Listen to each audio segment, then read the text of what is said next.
Üdvözlöm a kedves hallgatókat! A következő percekben a Domonkos Nővérek Podcast Veritas 2024. január 13-ai adásából játszunk le egy részletet, amiben a domonkos nővérek Szent Margitról elmékednek. Hallgassák nagy szeretettel!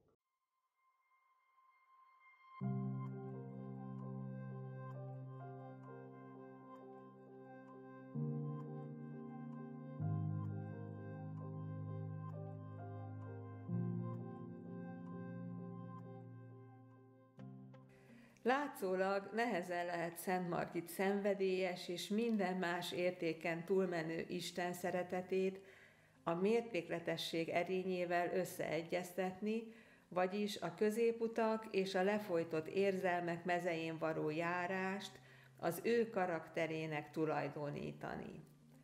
Mégis, ha a mértékletesség erénye az egyik sarkalatos erény Arisztotelész szerint, a 4 sarkalatos erény közül, akkor miért ne tulajdonítsuk ezt az erényt is Szent Margit sajátjának? A dilemma feloldásához segítségül fogom hívni Aquinói Szent Tamást, a 13. századi filozófust és teológust, és József Pípert, a 20. századi morálteológust, akik erénytana nélkül a laikus, a félreértések mezején tapogatózna a mértékletesség értelmezésének a terén.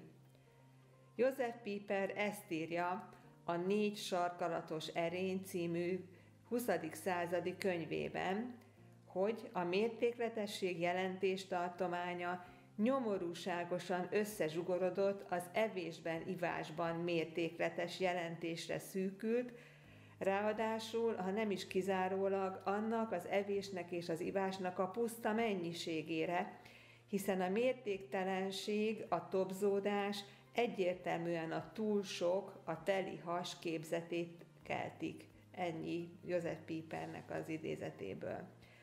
Píper szerint az önmérsékletet is leginkább a haragra vonatkoztatjuk. Ezt szoktuk mondogatni, hogy mérsékelje magát, ne túlozzon ennyire, vegye vissza magát, stb. Vagy azt mondja Píper a haragra és az önmérsékletnek a félreértésére, hogy féljünk mindenféle túlzástól, hogy mindent kimért mértékkel csináljunk. Tehát az önmérséklet a mai félreértelmezés szerint korlátozást, visszaszorítást, elfojtást jelent. Ez az önmérséklet téves értelmezése legtöbbször napjainkban. A magyarra mértékletességnek fordított erény eredeti görög megfelelője a temperancia szó. Ez azonban sokkal tágabb körét adja a mértékletesség erényének a meghatározásához, írja Píper, hiszen a görög szó eredeti jelentése rendező értelem. Szent Pál a korintusiakhoz írt első levelében ezt olvashatjuk.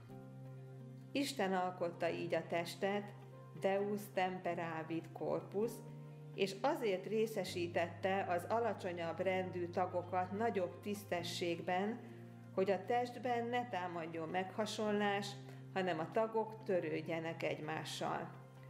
Ennyi az korintusiakhoz írt levél idézetéből. A temperare szó elsődleges és tulajdonképpeni értelme ez. Különböző részekből egységes, rendezett egészet létrehozni, és a szó gyökéből, ami a temper szógyök, az ebből alkotott kifejezések ilyen értelmezéseket takarnak, mint helyes keverék, összeállítás, célszerű elrendezés, rendező, alakító, tartás, nevelés, mértékének megfelelő vagy megillető. Tehát látjuk, hogy nem a visszafolytásról, meg a Vedd le magad című önmérsékletről van itt szó. Píper szerint a temperancia fogalma leginkább a tartás és a mérték kifejezésekkel írható le. A tartás fogalma, a tartás elsődleges értelme a kedély nyugalma, mondja Szent Tamás a Summa Theologiae című írásában, vagyis az ember legbenső lényegét kitöltő nyugalomról van szó. Ez az emberben létrehozandó rend záloga és gyümölcse nem más, mint egy belső rend, ami a kedély nyugalmának egyedüli forrása, írja Szent Tamás. A tartás, tehát a magyarul mértékletesség erényének egyik tartalma azt jelenti, hogy megteremtjük a rendet önmagunkban. A tartás nem más, mint önmagunk önzetlen megőrzése. Na hát itt van, hogy önzetlen megőrzés. Miért önzetlen? Szintén Szent Tamás szerint, és idézem, az embernek, mint minden teremtménynek természetéből fakadó lényének és akaratának az felel meg, hogy Istent jobban szeresse önmagánál, és ez az egész erénynek a kulcsa. Az önzetlen önszeretet tehát törekszik megfelelni Istennek, és Istenre irányul. Mégpedig az igaz valóságot látó szemmel, tehát az igazságosság erénye már itt hat a mértékletesség erényére, meg még máshol is, és így fogunk megfelelni önmagunknak és a világnak. Tehát ezért önzetlen önszeretetről van szó. A tartás, vagyis a mértékletesség, tehát megvéd a belső rend önző felborításától, és megint csak itt van az erénynek a kulcsa.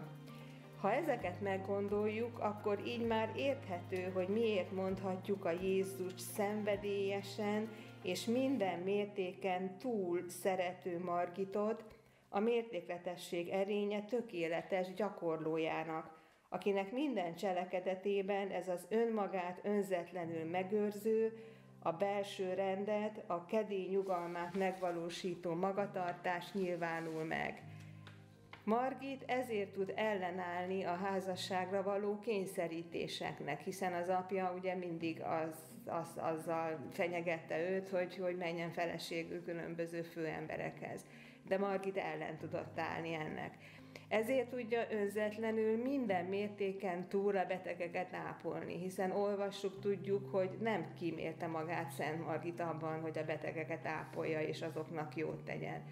Nem kímélte magát abban sem, hogy az alantas házi munkákat elvégezze, amik nem a magát visszafogó, a közepet kereső jellemre utalnak.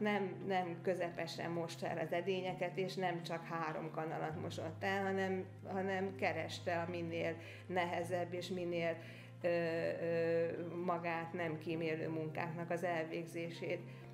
És végül is ezért tudja Margit létrehozni a békét apja és testvére között, hiszen önmagában őrzi a békét.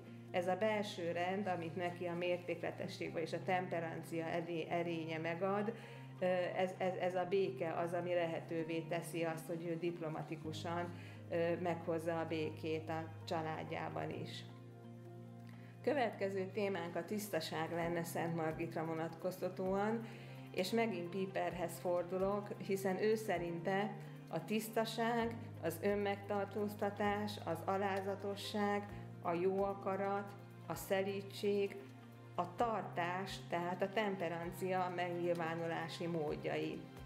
Tehát Szent Margit tisztaságának alapja is itt, a temperancia erényében keresendő. És nézzük meg, hogy hogyan. Megint Szent Tamáshoz fordulunk, aki azt mondja, hogy a tisztaság erénye az összes többi erénynél inkább ki tudja alakítani az emberben a szemlélődésre való készséget és képességet. A szemlélődésben az ember az isteni lét felé fordul. A szerzetesi, szüzességi fogadalom nem önmagáért tisztelendő, tehát nem azért tiszteljük a szerzetes nőket, mert ők szűzi életet élnek, hanem ennek a szűzi életnek, a szűzességi fogadalomnak a célja teszi ezt az erényt tiszteletre méltóvá, vagyis az ember szabaddá teszi az isteni dolgok számára. Tisztaságról beszélünk a házassági kapcsolat terén is, tehát egy házaspár is tisztaságban éli az életét együtt, de, amit szintén Piper mond és a Szentírás is alátámaszt, a Krisztushoz láncoltság az Istennek való önátadás teljesebb osztatlansága miatt magasabb rendű a szüzesség a házasságnál. Tehát ennek az Istenre való irányultságnak a mély és közvetlen és minden határon túl lévő fokozatától lesz magasabb rendű a szüzesség a házasságnál. Mivel a szerzetesi tisztaság erényének lényege és célja az Istennel való kapcsolat minél mélyebb és teljesebb megélése, Margit tisztasága sem korlátozást, sem elfojtást, sem visszafogottságot jelent, nem úgy ébred fel minden reggel, hogy jaj, de jó, hogy nem vétkeztem a tisztaság parancsa ellen, hanem a Jézussal való kapcsolatában megélt kiteljesedést, belső rendet, az előbb tárgyalt belső rendet és a boldogságot jelenti. Az ő számára a temperancia erényében gyakorolt mérték ez. És akkor itt fordulok az énekek énekéhez, és idézem az énekek énekét. A kedvesem az enyém, és én az övé vagyok. Tegyél a szívedre pecsétnek, mint valami pecsétet a karodra, mert mint a halál, oly erős a szerelem, olyan a szenvedély, mint az alvilág. Nyíl a tüzes nyíl, az Úrnak lángja. Tengernyi víz sem oldhatja el a szerelmet, egész folyamok sem tudnák elsodorni. Ez Szent Margit mértékletessége.